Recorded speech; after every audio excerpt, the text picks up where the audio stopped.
internautes qui nous regardez en ce moment. Nous sommes très heureux de pouvoir partager avec vous cet instant. Alors, il est évident que la situation nationale ne nous permet pas d'être ensemble. Et donc ce culte est fait en privé. Comme je dis, ce culte, juste le message.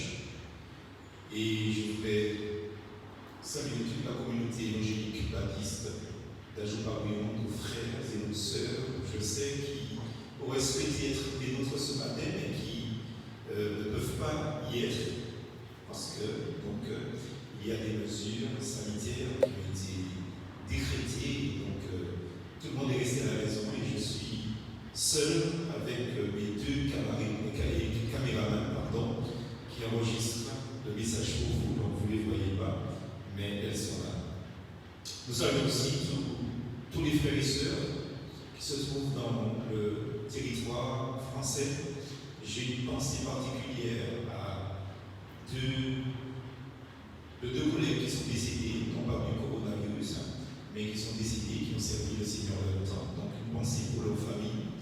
Et puis j'ai une pensée pour des frères, et en particulier d'autres pasteurs qui sont atteints du coronavirus. Je pense à leur famille, à eux, et aussi aux membres de leur Église. Alors, tous ceux qui nous rejoignent, sachez que vous êtes à l'Église évangélique baptiste de l'Ajoupa-Bouillon en direct, dans un culte qui est fait donc en aparté, et qui, en même temps, vous est diffusé en direct. Je voudrais vous parler d'un thème important. Il s'agit du chrétien face à l'amour fraternel et son détachement du monde. Alors, le texte le plus approprié qui nous invite à parler du chrétien du monde et aussi de l'amour fraternel, bien sûr, ce texte se trouve dans 1 Jean, au chapitre 2, versets 3 à 17. Donc, je vais lire ce texte, parce qu'on a le temps, il n'y a personne pressé pour partir aujourd'hui. Ça, c'est le bon côté de cet enregistrement. Et dans 1 Jean chapitre 2, versets 3 à 17, les questions de l'amour fraternel et du détachement du chrétien du monde. Il nous est dit, si nous gardons ces commandements, nous savons par cela que nous l'avons connu, c'est-à-dire nous l'avons connu Jésus-Christ, bien sûr. Celui qui dit je l'ai connu et qui ne garde pas ses commandements est un menteur, et la vérité n'est point en lui. Mais l'amour de Dieu est véritablement parfait en celui qui garde sa parole. Par cela, nous savons que nous sommes en lui. Celui qui dit qu'il demeure en lui doit marcher aussi comme il a marché. Bien-aimés, ce n'est pas un commandement nouveau que je vous écris, mais un commandement ancien que vous avez su dès le commencement. Ce commandement ancien, c'est la parole que vous avez entendue. Toutefois, ce n'est pas un commandement nouveau que je vous écris, qui est vrai en lui et en vous, car les ténèbres se dissipent et la lumière véritable apparaît déjà.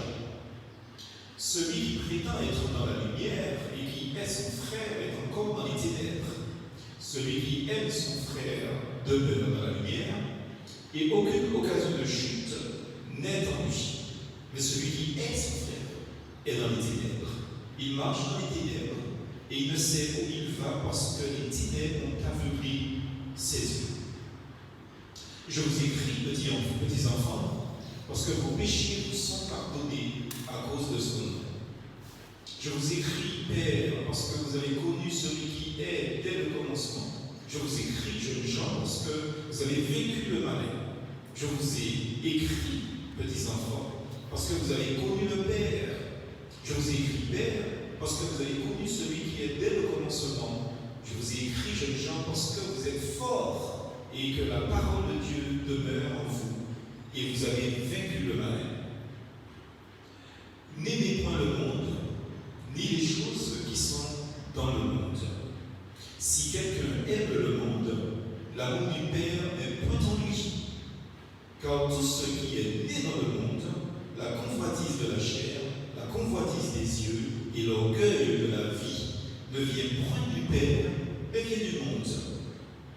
et le monde passe, et sa convoitise aussi.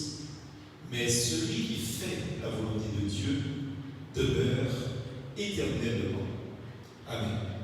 Voilà donc, chers amis, internautes, chers frères, chères sœurs, ce texte qui nous intéresse par rapport à ce message que nous voulons faire avec vous dans l'intimité de notre foyer, je veux dire, et dans la communion fraternelle, bien sûr. Le chrétien, l'amour fraternel et le détachement du monde. Je vais voir 5 points avec vous par rapport à ce message pour parler de la désertion de l'homme de Dieu. Et oui, un chrétien, puisqu'il était avec des hommes de Dieu, il s'appelait Démas, sa désertion vers le monde. Alors le premier point sera Démas, compagnon de Paul, puis déserteur. Vous voyez qu'il n'y a pas seulement à l'armée que les gens désertent, il n'y a pas seulement dans les pays totalitaires que les gens désertent. On déserte de son église, on déserte de la foi aussi. Deuxième point, nous parlerons de l'attrait et la séduction du monde, parce que le monde attire, bien sûr, le monde séduit. C'est pour ça que beaucoup de croyants, beaucoup de chrétiens sont tentés à partir vers ce monde-là. Le troisième point, nous parlerons de la manifestation de notre relation réelle avec Dieu. Enfin, avant-dernier point, quatrième, une recommandation, un conseil, j'allais dire, veillons sur l'état de notre cœur devant notre Dieu. Et enfin, un petit encouragement en conclusion à prier sans se lasser, sans se fatiguer pour ceux qui se sont détournés du chemin de la foi. Alors, je continue pour bien étayer mon introduction, expliquer que le nom de cet homme, Démas, est un nom qui est mentionné dans l'épître de Paul aux Colossiens parmi ceux qui transmettent leur salutation à l'assemblée de Colosse. Vous voyez comme quoi que c'était certainement quelqu'un qui était engagé dans la foi. Dans Colossiens chapitre 4, justement, au verset 14, Luc, est-il dit, le médecin bien-aimé vous salue, ainsi que Démas. Donc c'est quelqu'un qui avait un contact avec l'assemblée de Colosse, qui était en relation, qui peut-être travaillait à Colosse, qui peut-être même prêchait dans l'église de Colosse. Et Démas aussi fait partie aussi donc de ceux qui saluent un autre chrétien, engagé aussi, Philémon, du nom de Philémon. Dans Philémon chapitre 2, verset 24, il est dit, mais Aristarque, qui était un chrétien, Démas, vous voyez, donc on revient à ce mot-là, à ce frère, et Luc, les compagnons d'œuvre, te saluent. Donc c'était quelqu'un qui travaillait avec d'autres chrétiens à l'œuvre, je vais dire, de la prédication de la bonne nouvelle de l'Évangile. Mais à la fin de la deuxième épître de Paul à Timothée, l'apôtre doit déclarer avec tristesse ce qui est comme une flèche dans le cœur de Timothée chapitre 4 verset 10. Démas m'a abandonné, ayant aimé le siècle présent ou le monde, et il est allé à Thessalonique. Crescent est parti en Galatie, Tite est parti en Dalmatie, Luc seul est avec moi. Vous voyez donc la différence qu'il y a entre Crescent, Tite et Luc, c'est qu'ils sont partis dans d'autres œuvres, tandis que Démas a abandonné l'apôtre Paul et il est allé nulle part sinon que dans le monde. Alors voyons ce premier point. Démas, compagnon d'œuvre de Paul, puis déserteur carrément. Alors, cet homme a été en compagnie de l'apôtre Paul, vous l'aurez compris, même dans les moments difficiles que l'apôtre a dû connaître, comme nous lisons Actes chapitre 9, verset 16, il est dit que l'apôtre Paul avait une mission assez particulière et Jésus dit à l'apôtre Paul, il dit ce qui était réservé à cet excellent apôtre, il dit je lui montrerai tout ce qui doit souffrir pour mon nom. Donc on peut penser que Démas a souffert avec l'apôtre Paul à certains moments.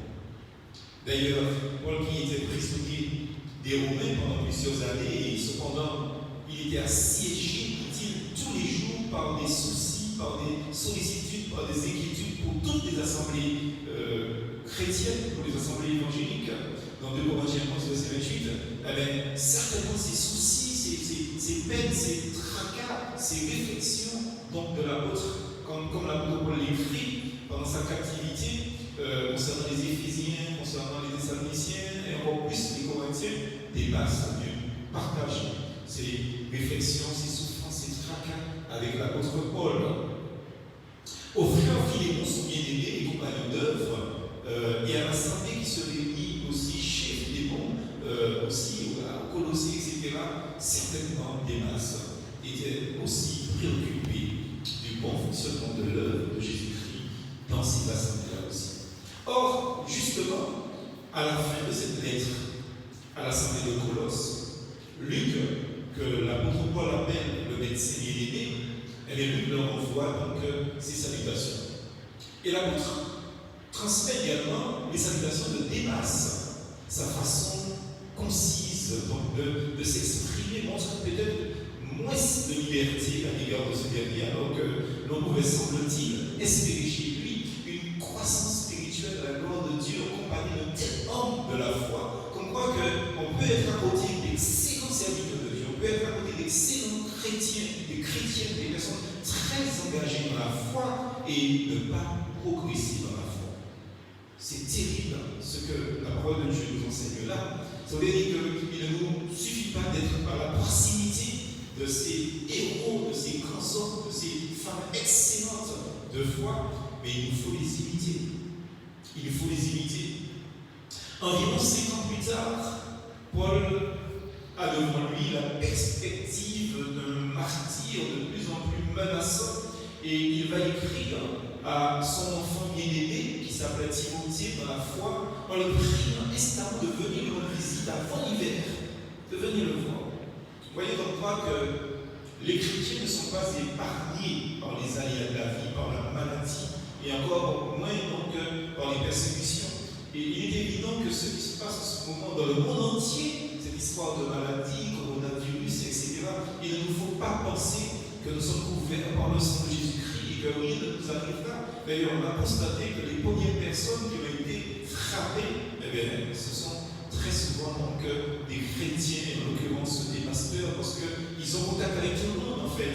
Et évidemment, donc, certes, le sang de Jésus nous couvre concernant notre état spirituel, notre état de pécheur, mais la maladie peut nous atteindre et il nous faut faire très attention et il nous faut être vigilant. Donc, Paul laisse deviner, quand il demande à Timothée de venir le voir avant l'hiver, il laisse deviner la précarité matérielle de sa situation.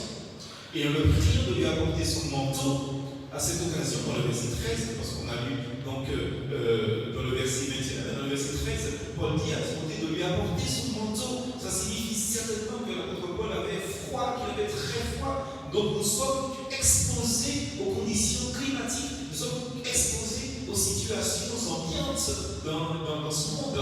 Et dans cette situation climatique, dans cette situation d'ambiance, dans cette situation géographique où nous nous trouvons, dans le pays où nous nous trouvons, eh bien, s'il y a le virus, on peut être contaminé par le virus. Il y avait le froid à Rome, quand l'apôtre Paul était en prison, et il y avait l'hiver, et il avait froid aussi. Ça ne veut pas dire que quand les chrétiens se trouvent en quelque part, là où il y a l'hiver, ils n'ont pas froid, alors que tout le monde a froid. Et bien au verset 13, il lui demande de lui apporter donc ce manteau pour qu'il puisse se réchauffer. Donc cela montre combien l'apôtre Paul aussi avait une certaine sollicitude concernant Timothée. Alors dans le verset 16, il dit, Paul écrit dans ma première défense, personne ne m'a assisté, mais tous m'ont abandonné.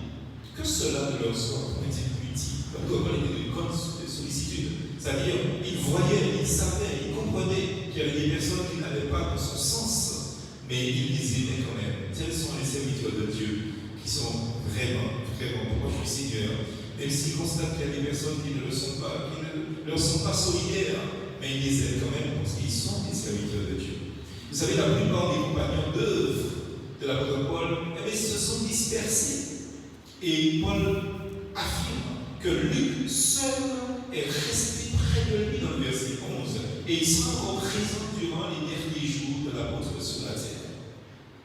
Tite, jusqu'alors, un proche de Paul, il a certainement eu probablement de bonnes raisons d'ordre spirituel, je pense, de se rendre en Dalmatie. Son heureuse activité au service du Seigneur en Crète ressort de l'épître que Paul lui a écrite par ailleurs. L'apôtre Paul a écrit 2 épîtres, donc récit à Tite. Mais au sujet de Démas, dont l'apôtre dit qu'il est parti à Thessalonique, où d'ailleurs se trouvait une assemblée, donc en fort bon état, puisqu'il est parti vers Thessalonique, mais à Thessalonique, il y avait l'église. Paul doit préciser que Démas l'a abandonné. Il n'est même pas allé dans l'assemblée. Et ça, c'est quelque chose de terrible, cher ami auditeur, tous ceux qui nous regardent. Les chrétiens peuvent des fois, je veux dire, partir de la Martinique pour plusieurs raisons. Ça peut être aussi partir de la France hexagonale, de la Guadeloupe, de la Guyane, ou d'autres pays où vous nous regardez. Partir pour des raisons professionnelles, partir pour des raisons familiales, etc., personnelles aussi. Et souvent on entend que les personnes partent, mais ils ne se réunissent nulle part. Et quand on leur dit, mais pourquoi tu ne vas pas te réunir, ils disent que quand il n'y a pas d'assemblée, alors que quand je regarde ma petite carte géographique sur Google, je constate qu'il y a des églises autour. Vous voyez? Et c'était le cas de Démas. La parole de Dieu nous dit clairement, comme quoi que Démas est parti à Thessalonique et il y avait une église à Thessalonique, puisqu'il y a une épître qui a adressée aux chrétiens de Thessalonique. Il y en a même deux Thessaloniciens. Et Démas n'est pas allé dans l'église. Démas n'est pas allé vers les frères ni les sœurs. Il a abandonné donc la foi. Démas n'a pas montré un attachement normal à l'égard des frères et sœurs et ni à l'égard de l'apôtre Paul non plus. L'apôtre Paul, il connaissait pourtant depuis longtemps son comportement est bien différent des comportements de Tite, de Timothée et du médecin, donc bien-aimé qui était donc Luc. Que je rappelle, ce dernier, Luc, n'était pas un apôtre aussi. L'apôtre indique, l'apôtre Paul, brièvement, le motif de cette désertion. Il dit clairement, Démas a aimé le présent siècle. Et le texte que nous avons lu tout à l'heure, ami auditeur, donc le texte de base que nous avions pris tout à l'heure en lecture et qui nous sert à parler du chrétien, de l'amour fraternel et de son détachement, le détachement du chrétien, donc du monde, nous dit, n'aimez point le monde, ni les choses qui sont dans le monde, parce que si quelqu'un aime le monde, l'amour du Père est près de lui. Et on ne peut pas aimer le monde et aimer Dieu en même temps. Démas a aimé le présent siècle. Démas a aimé le monde. Or, nous ne pouvons pas servir de maître, dit Jésus-Christ dans Matthieu chapitre 6, verset 24. Si on aime l'un, on méprise l'autre. Donc si on aime le monde, on méprisera son Dieu. Si on aime son Dieu, on méprisera le monde. C'est tout à fait évident. Et dans le cas de Démas, il devait choisir entre le monde ou Jésus-Christ, entre les chrétiens, les frères et les sœurs et les gens du monde. Et si vous passez votre temps avec les gens du monde, ça veut dire que vous méprisez votre relation fraternelle avec vos frères et vos sœurs. Et vous devez vous débarrasser de ces compagnies-là, parce que le Seigneur demande de rechercher la justice, la foi, l'amour avec ceux qui évoquent le Seigneur de cœur pur. Donc il est évident, cher ami auditeur, que si nous favorisons un relationnel approfondi avec les gens du monde, nous négligerons la communion fraternelle. Et il y a des chrétiens qui vous disent comme quoi que je ne vais pas à l'église, je ne reste pas parler avec les frères et sœurs, etc. parce qu'il y a des personnes hypocrites, il y a des personnes qui n'ont pas d'amour. Mais quand savez-vous des gens du monde, vous pensez que les gens du monde vous aiment? Vous pensez qu'il y a quelqu'un du monde qui va mettre ses genoux par terre pour prier pour vous? Si vous avez un souci, si vous avez une maladie, vous allez voir les gens du monde venir à l'hôpital vous visiter. Il n'y a que vos frères et sœurs qui peuvent faire ça pour vous. Et il est évident que vous devez choisir aujourd'hui qui vous devez servir. Comme dit l'Éternel, je mets devant toi la vie et la mort. Je mets devant toi la bénédiction et la malédiction. Choisis la vie pour que tu puisses vivre. Et c'est ce que ce matin, le Seigneur envoie vous dire. Choisissez entre le monde et choisissez entre les frères et sœurs, l'Église, la communion fraternelle. Choisissez cette partie-là plutôt que le monde, que la compagnie des personnes qui se trouvent dans le monde. On sent véritablement que quand un chrétien commence à glisser, pour déserter vers le monde, parce qu'il commence à dire qu'on croit que les gens sont hypocrites. Et généralement, quand on dit qu'une personne est hypocrite, c'est qu'on est plus hypocrite que les personnes qu'on estime hypocrites. Vous savez, nous sentons donc toute l'importance de l'exhortation de l'apôtre Jean dans ce verset 15, quand il nous dit « N'aimez pas le monde, ni ce qui est dans le monde, parce que si quelqu'un aime le monde, l'amour du Père n'est pas en lui. » Et ça, chers amis auditeurs, chers amis frères et sœurs aussi, donc nous devons respecter cette parole-là, nous devons mettre cette parole en pratique. Le monde passe, dit le Seigneur, et sa convoitise aussi. Celui qui fait la volonté de Dieu demeure éternellement. Toutefois, l'Esprit de Dieu n'estime pas utile d'entrer dans les détails au sujet de l'abandon de Démas. Et là, chers auditeurs, frères et sœurs qui nous écoutent en ce moment, j'ai envie de vous dire, apprenons à respecter les silences de l'Écriture sur ce point-là aussi, et dans les autres points. Ces silences-là ont, je pense, la même importance que les paroles inspirées, écrites dans le Saint-Livre qu'est la Bible. Vous savez, dans 2 Timothée chapitre 3, verset 16, il est dit clairement que toute écriture est inspirée de Dieu et est utile pour enseigner, pour convaincre, pour corriger et pour instruire dans la justice. Aussi, apprenons à respecter le silence de Dieu dans les raisons qui ont poussé Démas à partir dans le monde. N'essayons pas de dire qu'il a été vers les femmes, qu'il a été vers la loterie nationale, qu'il a été vers les richesses de ce monde, etc. Donc faites très attention, parce que je me dis que des fois les commentateurs n'ont pas toujours agi avec sagesse à ce sujet. Ils ont laissé parfois leurs imaginations errer de part et d'autre. Je pense qu'il faut s'en tenir à la lettre. Il faut s'en tenir à l'écriture. Il faut s'en tenir à la parole de Dieu. Ce que la parole de Dieu a dit, ce que nous devons dire, ce qu'elle ne dit pas, nous n'avons pas à l'inventer. Vous savez, dans l'Apocalypse, chapitre 22, versets 18 et 19, le Seigneur nous invite à ne rien trancher, ni à y ajouter non plus. Et je lis le verset 19 et le verset 18 et 19 pour vous. Je le déclare à quiconque entend les paroles de la prophétie de ce livre. Si quelqu'un y ajoute quelque chose, Dieu le frappera des fléaux décrits dans ce monde. Et si quelqu'un retranche quelque chose, des paroles du livre de cette prophétie, Dieu retranchera sa part de l'arbre de la vie et de la vie sainte décrit dans ce livre. Alors attention aux interprétations tirées par les cheveux. Deuxième point, l'attrait et la séduction du monde. Je vais m'afficher en deux points.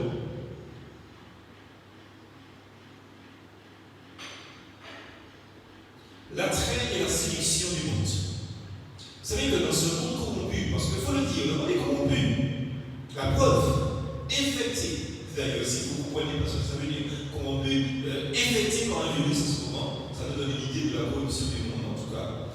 Et dans ce monde corrompu, on trouve toujours ceux qui prétendent étancher les convoitises de l'homme.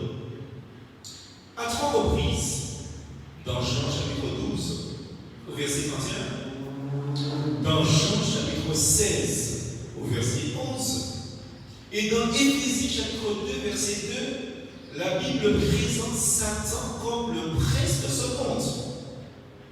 Et en tant que chef, c'est-à-dire comme un prince de ce monde, Satan, qui a l'expérience du cœur humain, il sait présenter des objets tentants qui plaisent à la chair, aux yeux, n'est-ce pas? Il sait les mettre à la portée de ceux qu'il voit enclins à se laisser séduire. Et ces désirs coupables sont aussi souvent cités, associés à une convoitise immorale. Et parfois, ils se manifestent aussi dans le domaine spirituel. Attention. Et parce que c'était le cas dans une église autour de l'apôtre Paul, j'ai nommé les Corinthiens, ils étaient remplis de prétention en dépit de leur état charnel. La parole de Dieu nous dit dans 1 Corinthiens chapitre 3, verset 1, pour moi, frère, ce n'est pas comme à des hommes spirituels que j'ai pu vous parler, mais comme à des hommes charnels, comme à des enfants en Christ. Donc, les Corinthiens étaient obsédés par le désir de faire l'étalage des dons spirituels qu'ils jugeaient spectaculaires, en particulier celui des langues. Donc, tout le monde était super spirituel. Et je ne sais pas si vous avez déjà remarqué, c'est l'épître, c'est l'église dans laquelle il y avait plus de problèmes, morales, spirituels, etc. Or, c'est l'église qui se vantait plus d'être l'église spirituelle. Attention, alors que leur recherche avide était en fait le fruit vénéneux de leur grand orgueil spirituel. Et ça ne pouvait pas édifier l'assemblée. Faites très attention si vous prêchez par la chair n'édifie personne. Alors peut-être des masses, peut-être laissé séduire par les délices du péché, dont l'auteur de l'Épître aux Hébreux parle. C'est pour ça que je dis peut-être, parce que dans Hébreux chapitre 11, verset 25, il parle des délices du péché. Il dit que le péché semble délicieux, agréable, n'est-ce pas? Et pour être en mesure de faire le choix même le même choix que Moïse, c'est-à-dire, parce que dans ce même livre aux Hébreux, on parle de Moïse. Et l'auteur explique que Moïse a su partager l'affliction du peuple de Dieu. Alors pourquoi est-ce que je parle de ça concernant le monde? Parce que, vous savez, en ce moment, il y a le coronavirus, on accuse les chrétiens, donc les frères et sœurs en France hexagonale, d'avoir été ceux qui ont apporté le virus dans le territoire français, alors qu'il arrive de le prouve en fait, puisque avant ça, on sait, il y a des gens qui sont partis en Italie et qui sont revenus entre-temps, il y a des gens qui sont partis en Chine et qui sont revenus entre-temps, et on accuse le peuple de Dieu. Ça, il faut parler de ça. Et c'est évident qu'on croit que ça c'est du déjà vu, en fait. Parce que dans les premiers siècles, Néron a accusé les chrétiens d'avoir mis le feu à Rome, justement. Et il faut faire très attention. Qui sont en train d'accuser? Ce sont les gens du monde, c'est le monde. Et là-bas, je nous dis que moi, de ne pas aimer le monde, ne pas aimer les gens, c'est le système que nous parlons. Donc, il faut bien comprendre comme quoi que nous n'avons pas à partager l'affliction du monde sans, justement, en laissant de côté l'affliction des frères et sœurs. Là, en ce moment, je vous parle, il y a une église chrétienne évangélique avec des membres, avec des individus, avec des Français, avec des personnes aussi qui sont de d'autres nationalités. Vous avez des personnes qui souffrent parce qu'on les pointe du doigt quand on parle à la télévision, parce que la télévision veut nous montrer que ceux qui veulent qu'on croit, eh bien, on parle du nid. Quand on parle du nid, du virus en France, on parle de nos frères et de nos sœurs. Ça, c'est malhonnête, c'est une malhonnêteté intellectuelle de parler comme ça, parce que qui vous dit que c'est là que ça a commencé? Donc, parce que simplement, il y a un rassemblement chrétien donc, dans ce département de l'Alsace. Alors, il faut faire très attention. Il faut avoir reçu en partage la foi de même prix. Et l'auteur de l'Épître aux Hébreux dit que Moïse a partagé l'affliction du peuple de Dieu. Et j'invite les croyants du monde entier, les chrétiens du monde entier, à partager l'affliction de nos frères et sœurs en Alsace, et en particulier à Mulhouse. Parce qu'il est évident que l'apôtre Paul parle de, pour pouvoir arriver à un tel stade, il faut justement avoir une foi pareille que les frères et sœurs qu'on accuse. Et dans 2 Pierre, chapitre 1er, verset 1er, il est question de foi de pareil prix aussi. Alors, nous serons disposés à sympathiser, donc à se solidariser avec des enfants de Dieu emprisonnés justement après avoir témoigné courage dans leur foi. Vous savez que ces frères et sœurs de Mulhouse, ils ont fait une semaine de prière pour prier pour toute la France.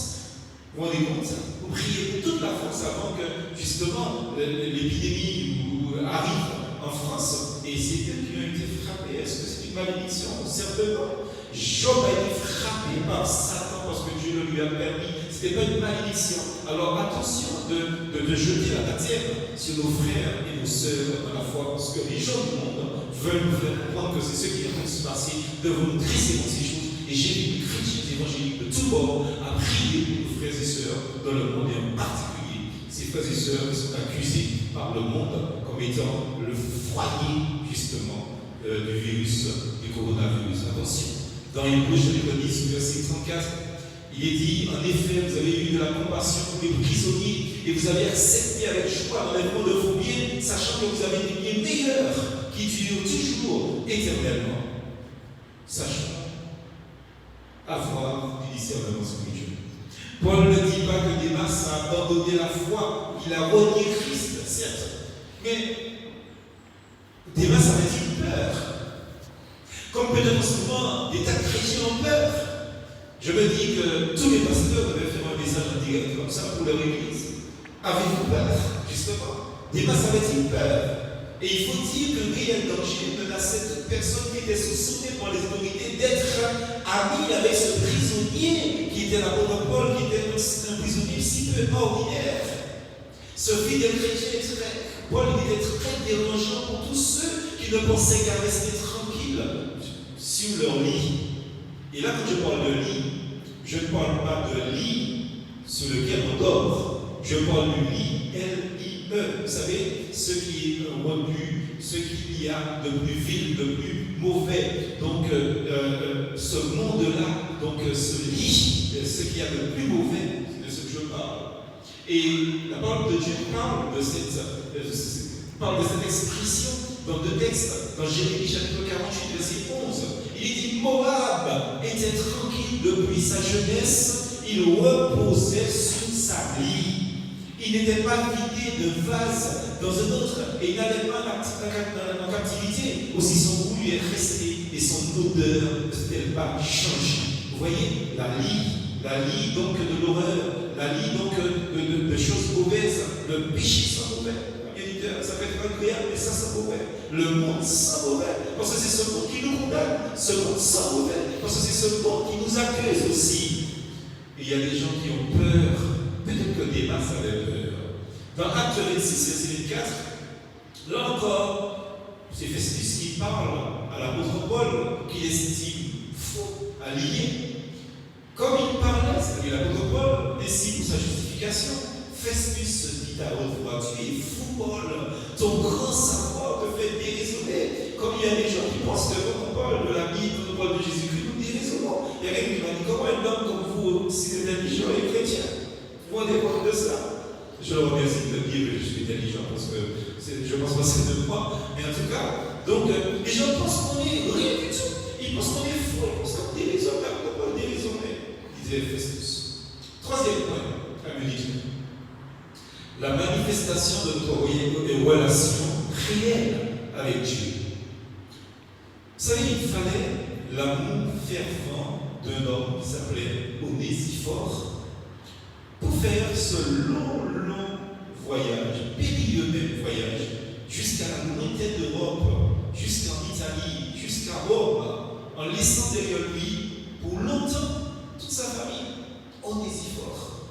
Il fallait un grand dévouement pour chercher un prisonnier dans cette grande ville pleine de choses trappes pour un étranger aussi pleine de pièges. Vous savez comme quoi aujourd'hui c'est facile pour avoir une prison, pour ceux qui ne connaissent pas la Martinique. En Martinique, il y a une prison, donc une maison carcérale, comme on dit, une cité carcérale. Et pour aller à Bicos, on tape sur Google, prison de Bicos, la voiture vous mène là où vous voulez, dès que vous savez conduire. Mais en ce temps-là, il n'y avait pas de voiture, il n'y avait pas de GPS. Et il fallait chercher la prison, il fallait chercher l'endroit où se trouvait cette personne. Et Onésiphore a fait donc ce marathon-là. Et ce serviteur de Dieu a dû fouiller très soigneusement les multiples prisons avant de retrouver son compagnon d'œuvre, l'apôtre Paul. Et l'ayant découvert dans sa geôle, dans 2 Timothée chapitre 1er et au verset 16, au verset 17, il l'a consolé et il n'a pas eu honte de ses chaînes, dit l'apôtre Paul. Avez-vous honte? Avez-vous peur? Avez-vous honte des frères et de vos frères et de vos sœurs dans la foi, bien auditeurs? Donc, la vigueur spirituelle de notre âme ne vient pas vraiment de la fréquence et de la gravité des difficultés rencontrées, mais cette vigueur vient de celle-ci vient en fait de ce qui est probablement des fois caché. Et je crois que le Seigneur lui-même est celui qui peut nous renouveler puissamment.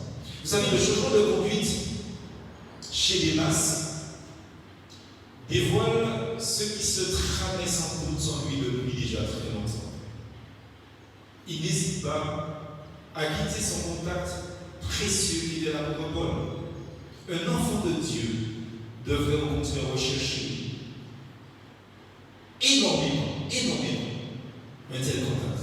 Et je vous invite, amis auditeurs, je vous invite, amis frères et sœurs aussi, je vous invite, si vous avez dans votre entourage quelqu'un de consacré comme l'apôtre Paul, restez à côté de lui, ne faites pas comme des masses. Vous savez, dans le psaume 119, au verset 63, il est dit quelque chose que je trouve formidable. David dit, je suis l'ami de tous ceux qui te craignent et ceux qui gardent tes ordonnances, ta parole, tes lois, tes merveilles. Voyez, je veux venir aussi, cher ami leader. Donc, n'aimez pas le monde, mais aimez ceux qui aiment Dieu, ceux qui craignent Dieu, ceux qui gardent la parole de Dieu. Démas avait fait partie jusqu'ici de ceux qui ont échappé à la corruption qui est dans le monde par la convoitise. Toutefois, nous constatons qu'il se laisse enlacer et vaincre par les souillures du monde.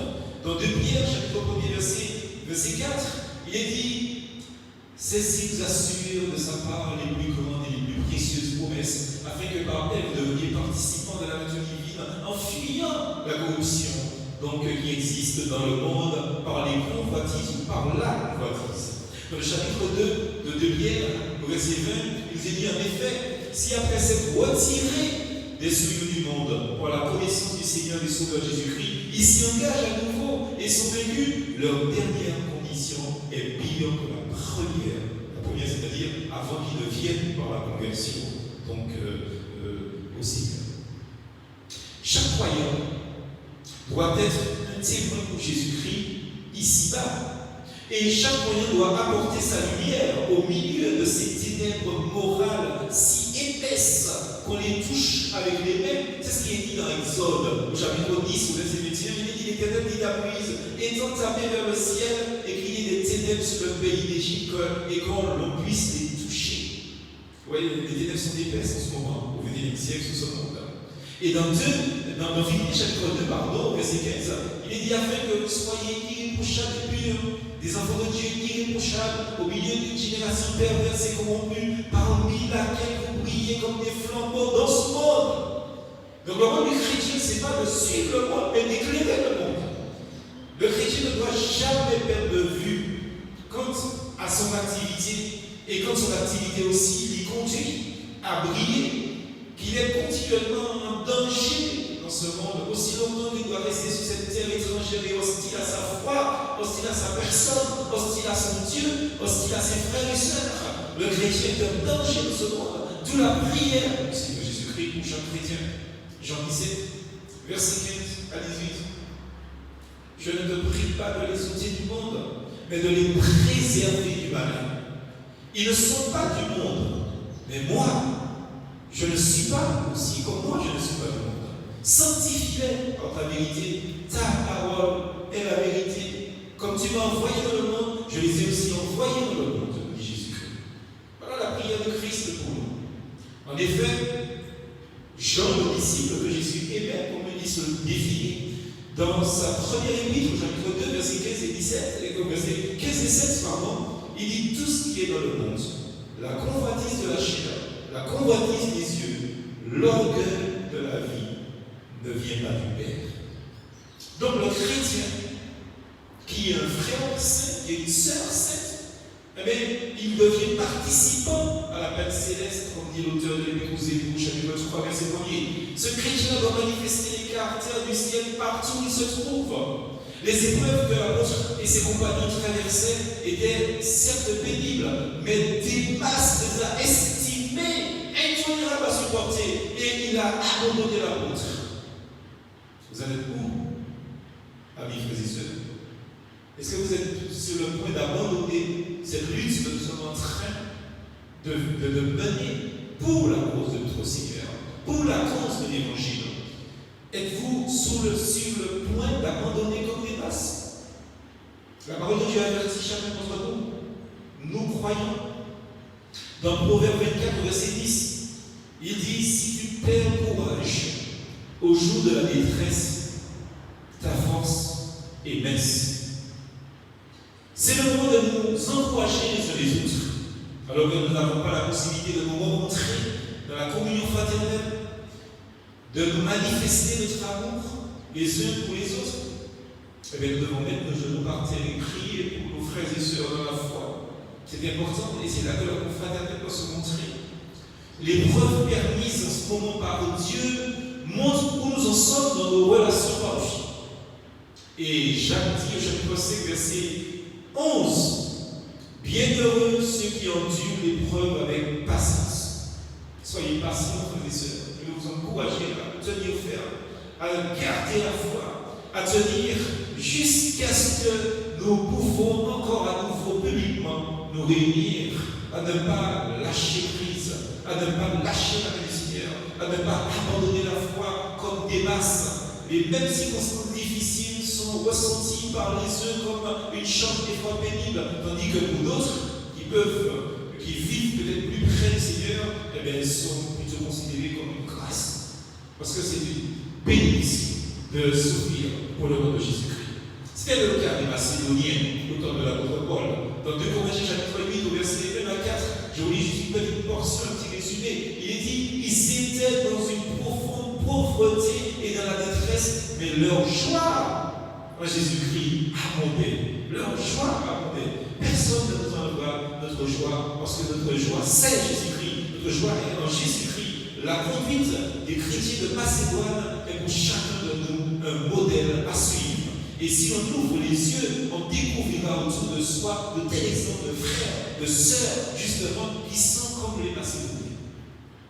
Quatrièmement, veillons sur l'état de notre cœur devant Dieu. Chers amis, frères et sœurs, chers chrétiens, chers auditeurs, ne prenons pas la fâcheuse habitude de vivre sans nous préoccuper de la qualité. Dans certains milieux, on se préoccupe de la quantité. Mais Dieu demande de nous préoccuper de la qualité de notre communion avec le Christ.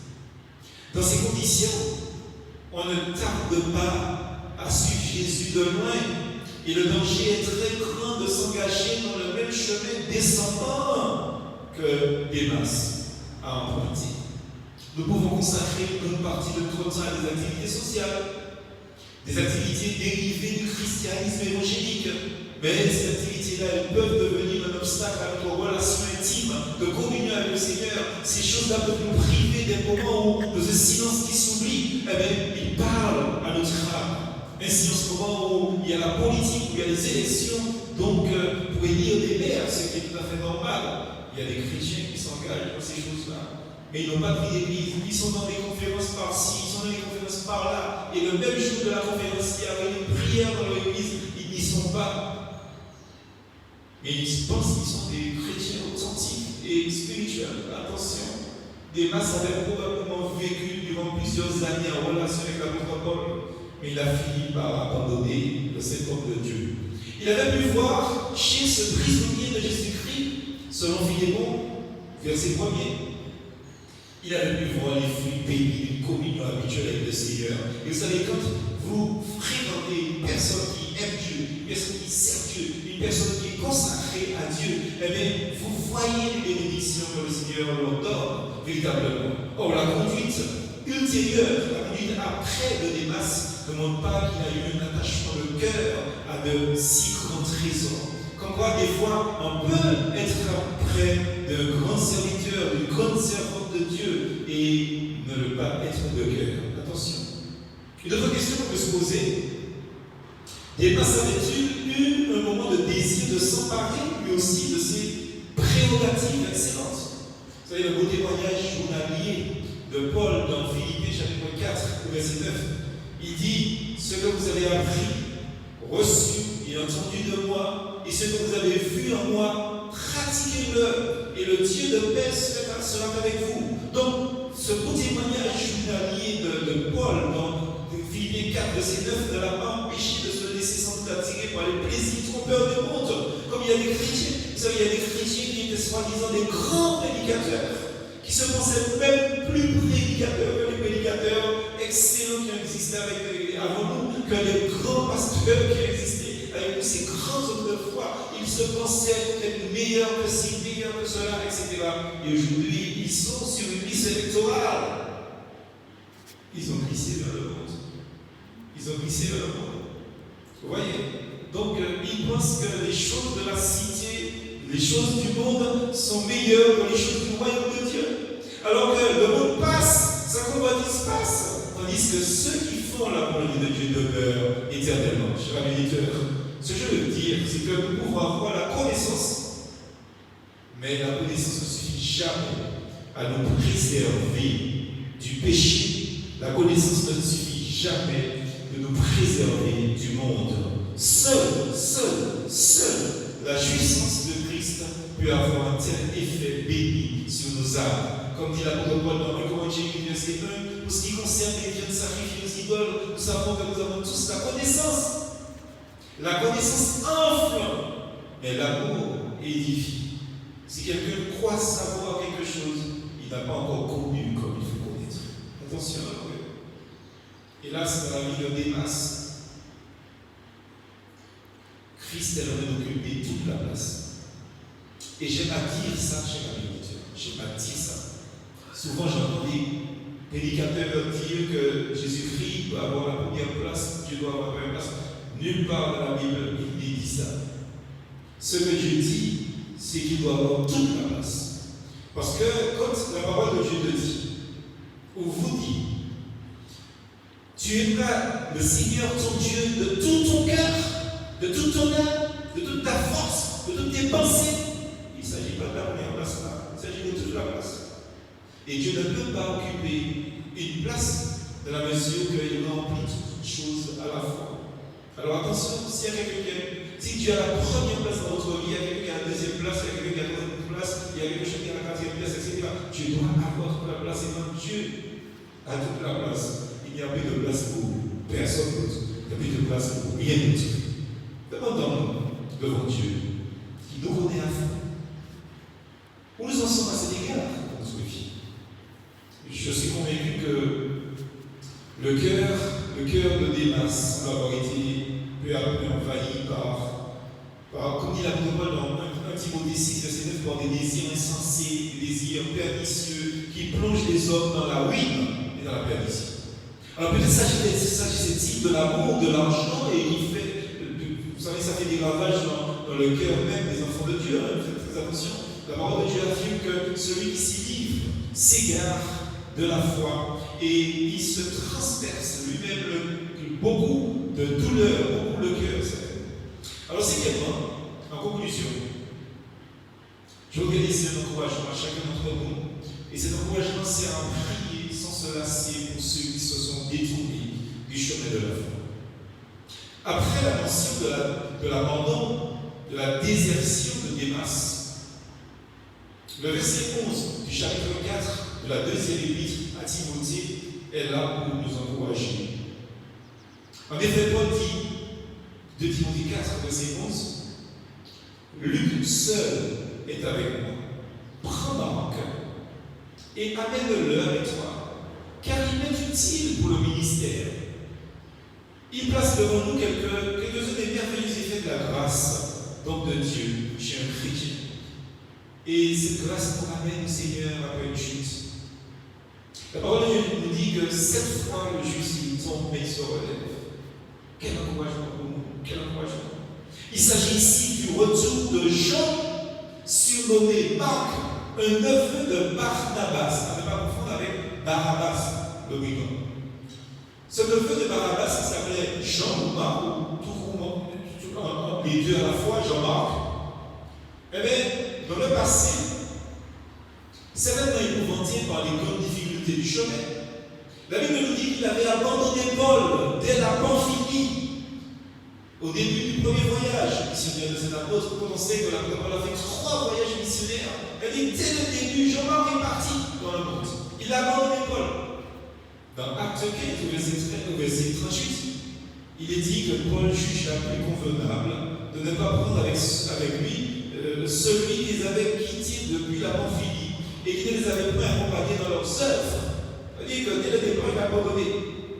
Et on apprend maintenant justement avec reconnaissance au Seigneur que Jean-Marc est restauré, alléluia, merci Seigneur. Et Paul me dit à son égard, il m'est utile pour le service. Quel encouragement pour les bien-aimés qui ont des parents proches, qui ont des amis qui sont partis dans le monde.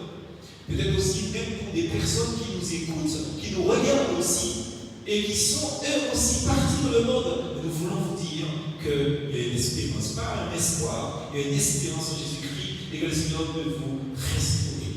De tels exemples cités dans l'Écriture mettent en évidence le travail patient de l'amour divin à l'égard des faibles créatures que je suis, que vous êtes, que nous sommes. Ceux qui parmi nous ne se sont pas éloignés, eh bien, ils ont trouvé un grand réconfort en lisant de tels récits et souvent ils se sont ainsi aidés à revenir, entre guillemets. Parce que des fois on peut être là au ciel, on est déjà parti. Alors s'il s'agit d'une chute chez l'un de nos proches, nous comprenons par de tels exemples que les ressources d'en haut, les ressources divines, n'est-ce pas, eh bien, elles sont prêtes à se mobiliser pour répondre à la foi de racheter, qui prie sans se lasser pour demander la restauration de déserteurs de la foi et de déserteurs de l'église locale. Donc il ne faut pas oublier ces gens, il faut prier. Ne manquons pas non plus de nous joindre à nos frères quand, au cours d'une réunion de prière en assemblée, on expose devant Dieu un tel sujet. Vous voyez, chers auditeurs, c'est important que nous puissions conclure en rappelant ces 5 points. Le Seigneur nous a parlé donc du chrétien, de l'amour fraternel et du détachement du monde. Nous avons parlé précisément de la désertion de l'homme qui était proche d'hommes de Dieu, de plusieurs hommes de Dieu, et en particulier de l'apôtre Paul, c'est la désertion de Démas vers le monde. Nous avons vu ensemble qu'il était un compagnon d'œuvre de l'apôtre et après il est devenu un déserteur, il a abandonné. Nous avons vu aussi que l'attrait et la séduction de ce monde est très féroce, c'est terrible et il est évident que personne n'en est épargné. Nous avons parlé aussi de la manifestation de notre relation réelle avec Dieu. Nous devons voir les choses telles qu'elles sont et ne pas faire semblant. Parce que si nous sommes déjà sur la pointe des pieds, le chemin glissant, nous devons crier à l'aide et ne pas nous laisser emporter par l'attrait du monde comme dépasse l'avenir. Quatrièmement, nous vous invitions à veiller sur l'état de votre cœur devant Dieu, parce que c'est là que tout commence, comme dit Jésus-Christ, c'est du cœur que vient la convoitise des péchés. Et enfin, nous avons vu ce merveilleux encouragement adressé aux chrétiens à prier sans se lasser pour ceux qui se sont détournés du chemin de la foi. Je voudrais terminer en vous lisant les paroles de ce cantique, et après cette lecture, je vais prier pour terminer complètement. Tu t'en vas sans joie, sans Dieu, sans amis. Ton âme est la proie de l'ennemi. Saisis la main forte de Christ, le Sauveur. Le don qu'il t'apporte, c'est le bonheur. Le sang du calvaire couvre ton passé, brise l'adversaire cruel et rusé.